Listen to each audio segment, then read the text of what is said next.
Hello. I love Super Nintendo. I eat, sleep and live everything SNES. I love Super Nintendo.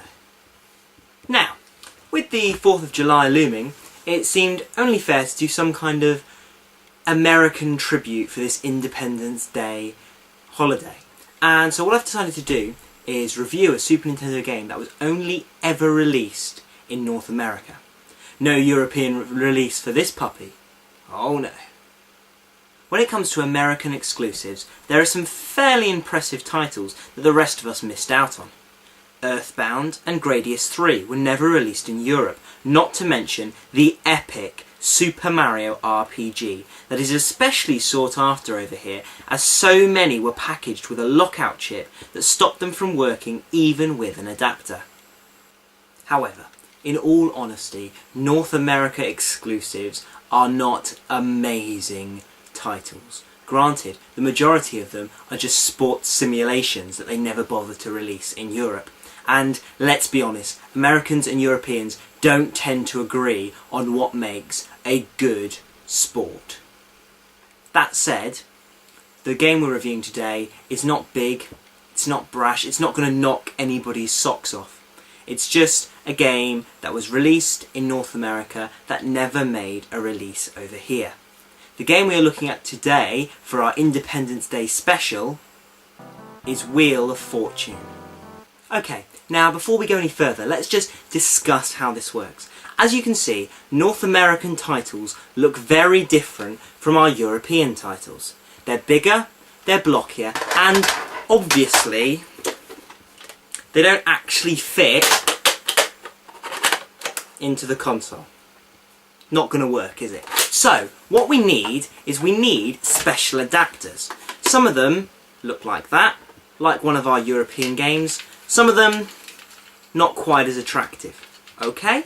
Easy enough. All that happens is you take the US game, whatever it might be, it usually goes into the front of one of the adapters, and then what you need is a nice PAL game, well, not so nice, it's Pit Fighter, to go in the back. Okay? Simple as. That then plugs into there and looks like some kind of gross tumour. Now, like I said, there are a lot of different adapters and they all basically do the same job. However, I have a number of them, mainly because some of them work better with some games than others. I can't figure out why, but for some reason, some of the games, like Mega Man, work much better on this one than they do on this one. It's just how it is. Anyway, now that we've got that little diversion out of the way, how about we get back to the review? Back to the game then. Although not really taking off over here, Wheel of Fortune is well recognised in the States. The rules of the game are simple. A number of contestants compete to guess a word or phrase and win money and other fabulous prizes. Think of a mixture of hangman and roulette, with prizes. The SNES game is a typically faithful conversion of the television programme, even down to the appearance of the show's co-host, Vanna White. Well, if you can call that pixelated person and fuzzy voice an appearance. For those of you who are fans of the show, the game is a fairly faithful conversion. The spinner spins, the letters are turned, and the clapping and cheering is very game show style. Let's be honest, if you love Wheel of Fortune, then chances are you will at least get something out of this game.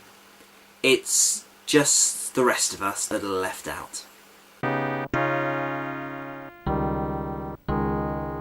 First off, let's get something straight. The controls. The controls in this game make no sense. You start off with a cursor.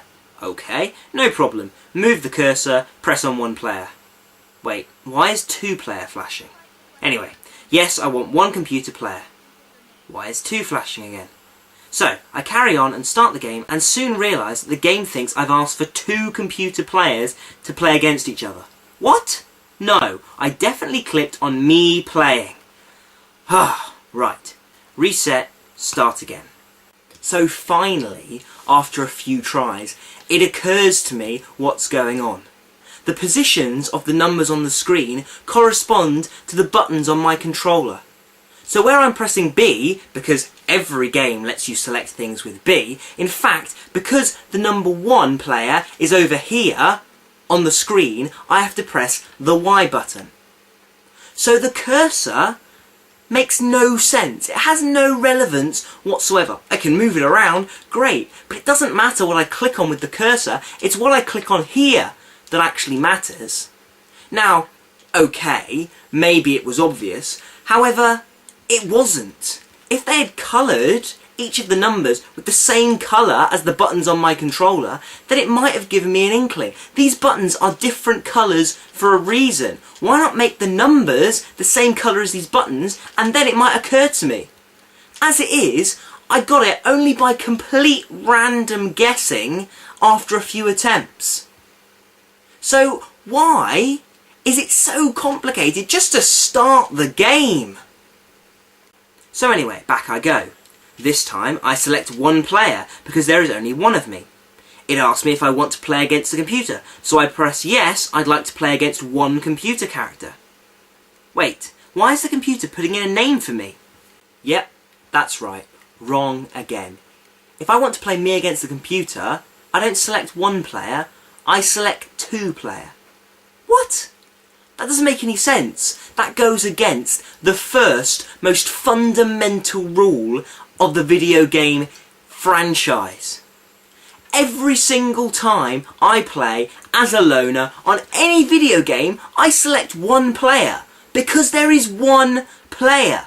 So why does Wheel of Fortune feel it necessary to tell me that there are 2 players? I'm here by myself. It's 1 player. In Super Mario Bros. 3, it doesn't expect me to select 2 players because I will be expecting to play against computer characters, so why does Wheel of Fortune choose to confuse me like this? So, finally, I work out that I am 1 player wanting to play against computer characters, so apparently that counts as more than 1 player. Wheel of Fortune did not need to make this so complicated. I haven't even started playing the game yet. I'm only selecting how many characters I want to play.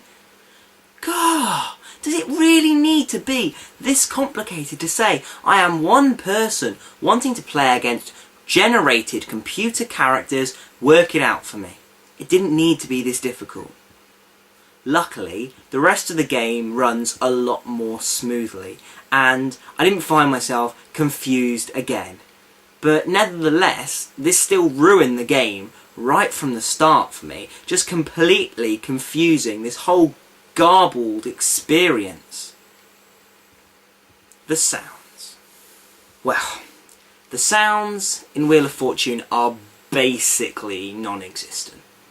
A couple of beeps, some clicking as the board spins, and Vanna White telling you what to do every second. Everything sounds really crackly, and Vanna White sounds incredibly bored. Not that you can blame her much. I know that I feel exactly as she does, having to play this stupid game. Finally, the game is so slow. Every single round you have to select whether you will spin the wheel, guess the phrase, or buy a vowel. Choose to spin the wheel, and you then choose how much power you will put into spinning the wheel. I don't care, just spin the wheel. Then, when the wheel eventually stops, you get to choose a letter. Then, Vanna White walks as slow as she possibly can to turn over the letters. Then rinse and repeat. It's even worse when computer players are having their go. They take forever, and although you can skip the action, you feel that you need to watch so that you know exactly how well your opponents are doing. I am bored. I don't want to spin a wheel and guess a word. I want to kill stuff. It's not an awful game, but it boggles the mind why anyone would make a game based on the Wheel of Fortune. And the worst part is, this isn't the only Wheel of Fortune game ever made. Consoles from the Commodore 64 all the way up to the PlayStation 3 and the Nintendo Wii have at least 1 Wheel of Fortune game made for them. This is not entertaining. I'd rather watch the Wheel of Fortune on television. At least then there might be some tension about whether or not they were going to win the prizes. But the thing is, even if I win the boat in this game, I don't actually win the boat. So what's the point? I'd rather go to the newsagents and pick up a puzzle book. At least there might be a competition that I could enter to win something. Far more exciting than this.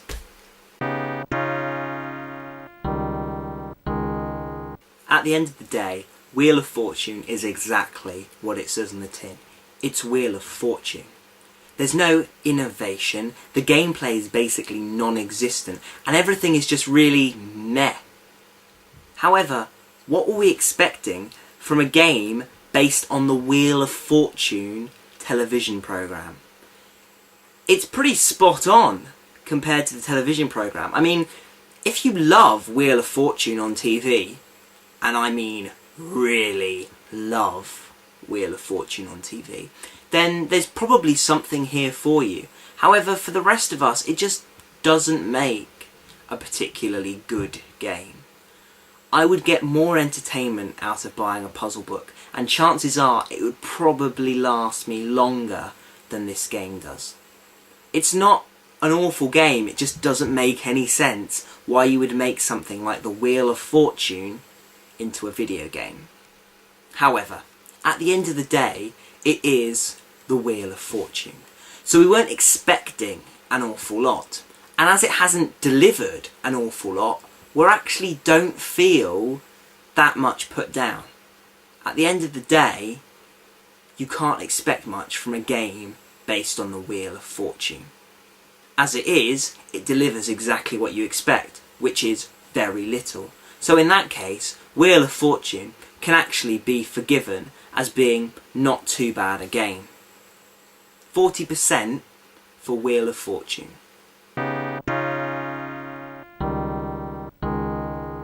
Now, continuing the American theme next time, we will be looking at a very close pal of mine. Not only is he very American, but he also has a brand new film coming out very soon, which I, for one, am hoping is better than the game we will be reviewing. See you then.